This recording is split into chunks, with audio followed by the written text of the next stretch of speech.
Okey, selamat pagi. Hari ini kita akan belajar matematik tingkatan 2, bab terakhir, bab 13 yang bertajuk kebarangkalian mudah.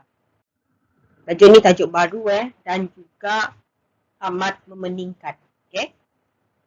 Jadi 13.1 kebarangkalian eksperimen. Objektif pertama ialah melaksanakan eksperimen kebarangkalian mudah dan seterusnya menentukan nisbah kekerapan berlakunya suatu peristiwa bahagi dengan bilangan cubaan sebagai kebarangkalian eksperimen bagi suatu peristiwa. Yang kedua, membuat kesimpulan tentang kebarangkalian eksperimen suatu peristiwa apabila bilangan cubaan cukup besar. Okey. Itu yang pertama. Yang kedua adalah kebarangkalian teori yang melibatkan kesudahan sama boleh jadi. Okey, sama boleh jadi. Okey. Objektif pertama adalah menentukan ruang sampel dan peristiwa bagi suatu eksperimen.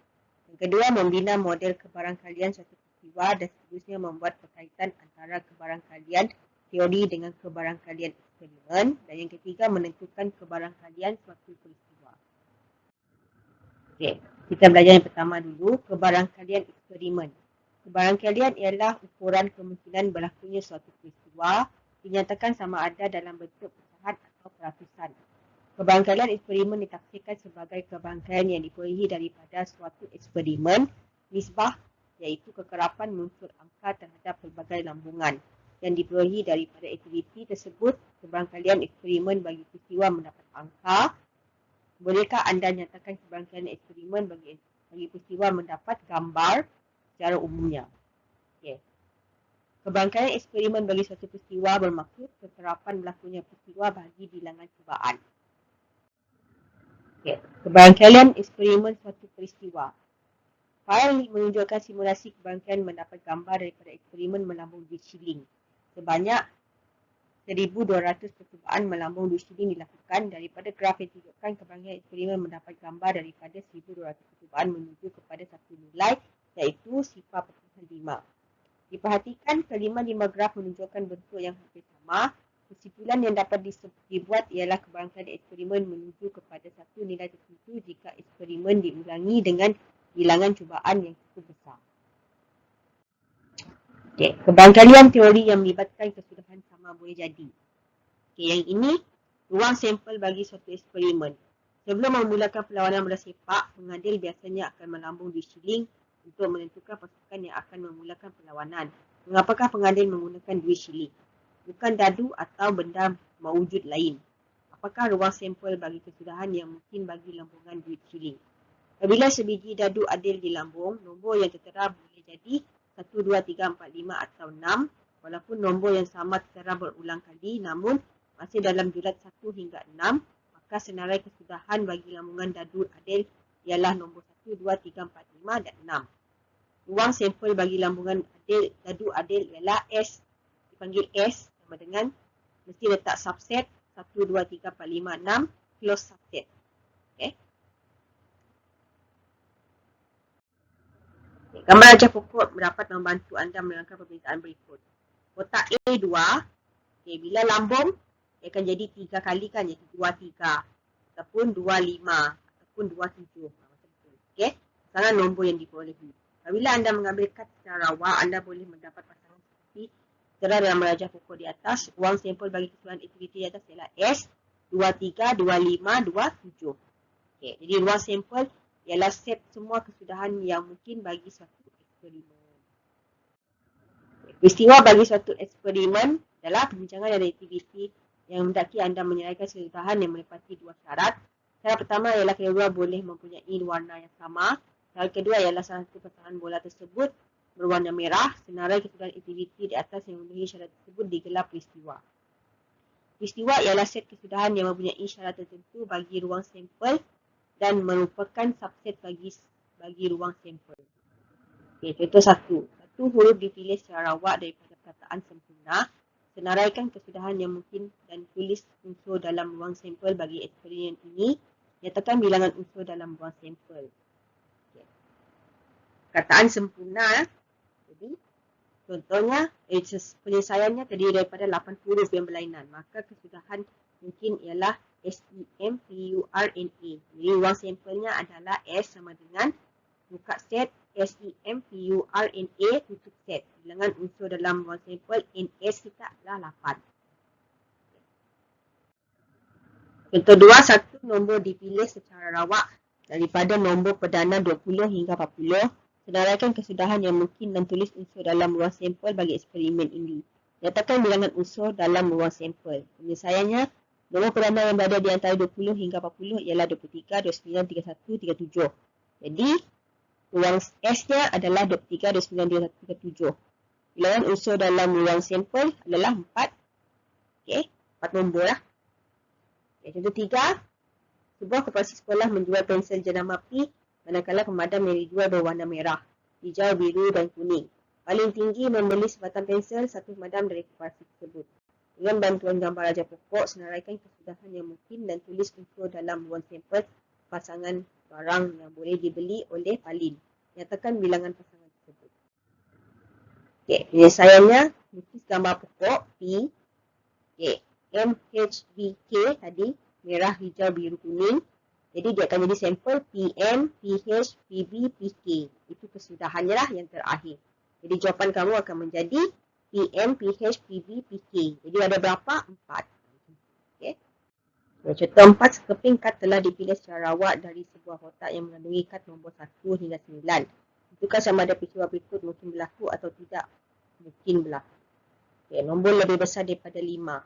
Jadi sampel kita mesti 1 sampai 9. Jadi dalam ini ada 5 kan. So dia mungkin berlaku. Okay. Kalau 2 nombor dengan 2 digit. Tidak mungkin berlaku. Sebab semua 1 digit. Okay. Faktor bagi 15. Ya mungkin berlaku. Faktor bagi 15 adalah 1, CP3, CP5. Okay. So nombor 5 dalam satu acara sukaneka serta perlu mengambil sekeping kad secara rawak dari balang yang mengandungi kad bertulis huruf K, A, S, U, T. Senaraikan unsur dalam ruang sampel peristiwa memilih huruf konsonan. Jadi huruf konsonan ialah K, S, T. Huruf vokal A, U. Kena nyatakanlah. Okey. Terusnya balang A mengandungi kad berlabel huruf I, balang B mengandungi kad berlabel huruf I, K, A dan N. Sekeping kad dari balang A dan sekeping kad dari balang B diambil secara rawak. Senaraikan unsur dalam ruang sampel. Senaraikan unsur dalam ruang sampel yang memperolehi pasangan huruf sama X, sekurang-kurangnya satu huruf konsonan Y. Okay, langkahnya, kamu mesti buat macam ni, peta pokok ni. Jadi balang A, balang B, jadi akan jadi IA, IK, IA, IN. Okay, jadi yang kedua, bila kamu dah nyatakan, jadi ada berapa? X. X adalah huruf yang sama, jadi II, satu saja. Jadi kalau yang ni ada konsonan, jadi kamu keluarkan IK dengan IN. Macam tu, okay? Okay, nombor 2, kebarangkalian suatu peristiwa.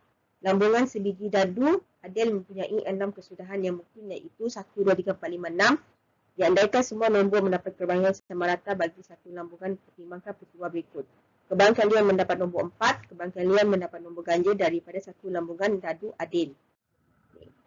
Jadi, daripada senarai kesudahan, kejadian nombor 4 hanya sekali. Kebarangkalian mendapat nombor 4 daripada satu lambungan hanya sekali daripada 6, iaitu 1/6.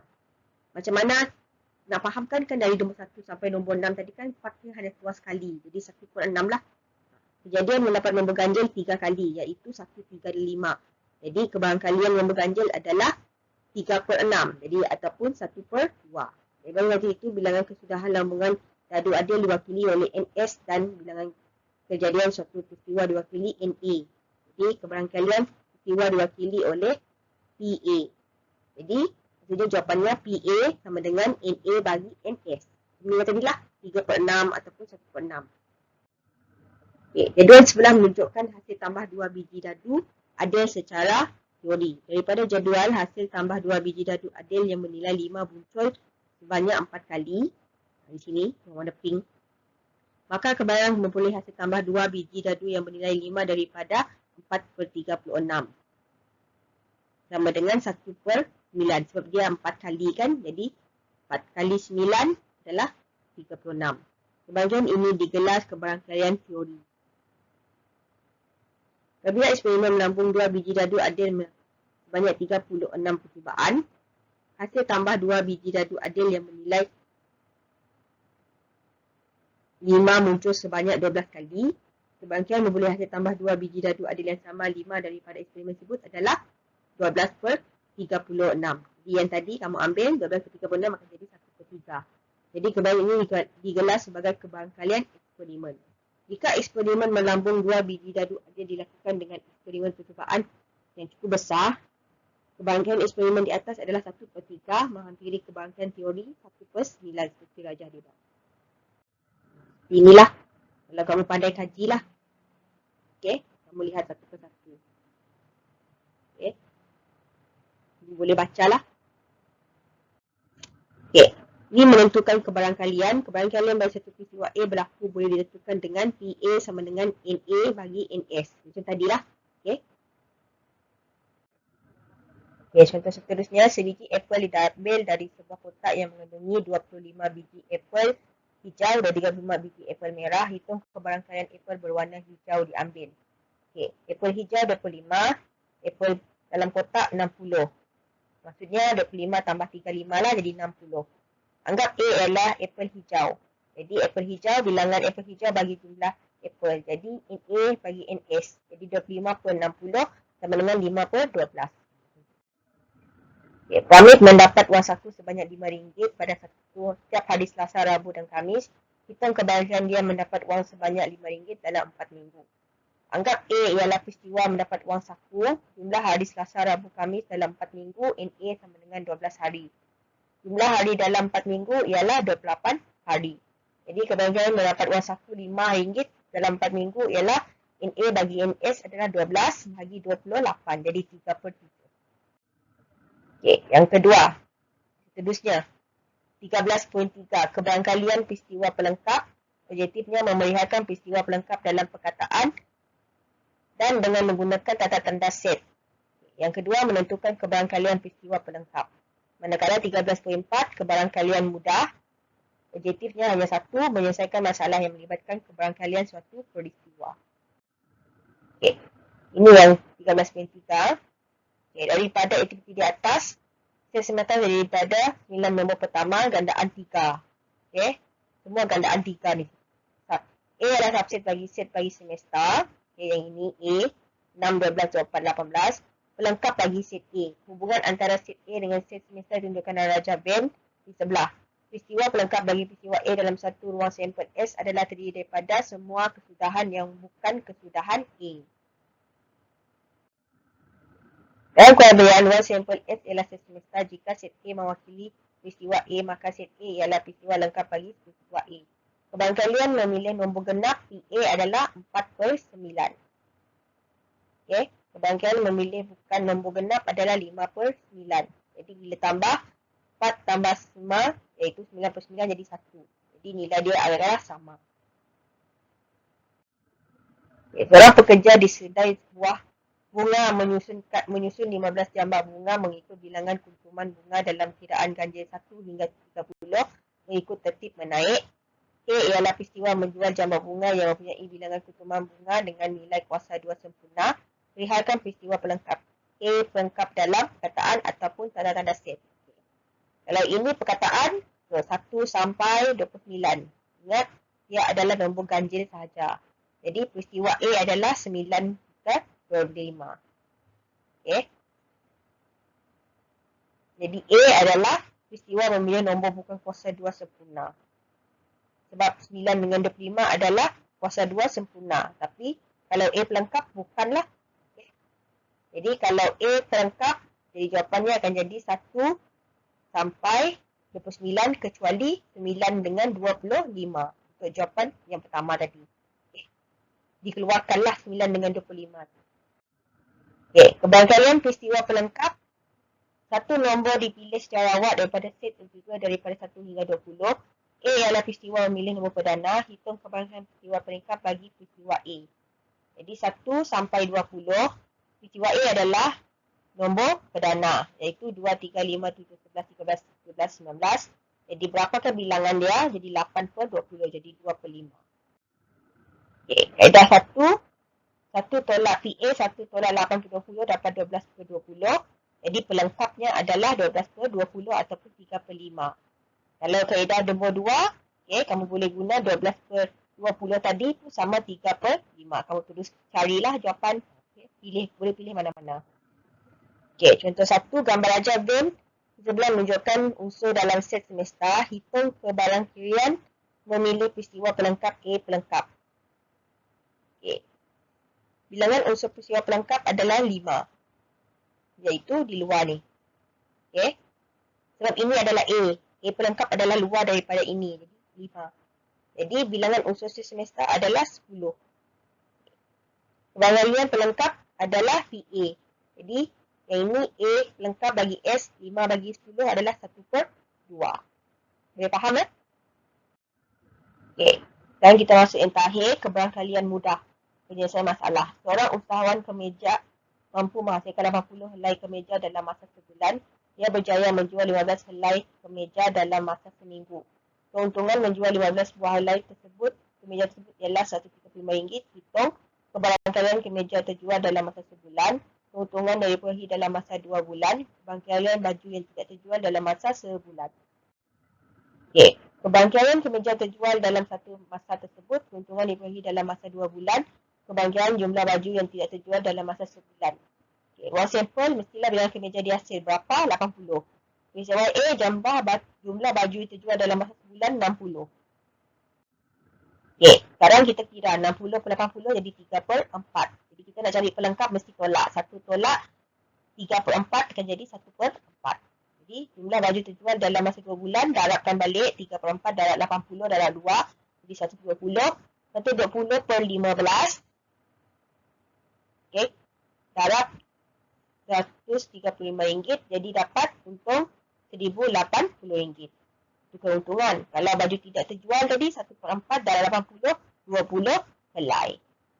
Jadi kesimpulannya, kebarangkalian kemeja terjual dalam masa sebulan ialah 3/4. Jumlah keuntungan ialah RM1,080. Jumlah baju yang tidak terjual dalam masa sebulan ialah 20 helai.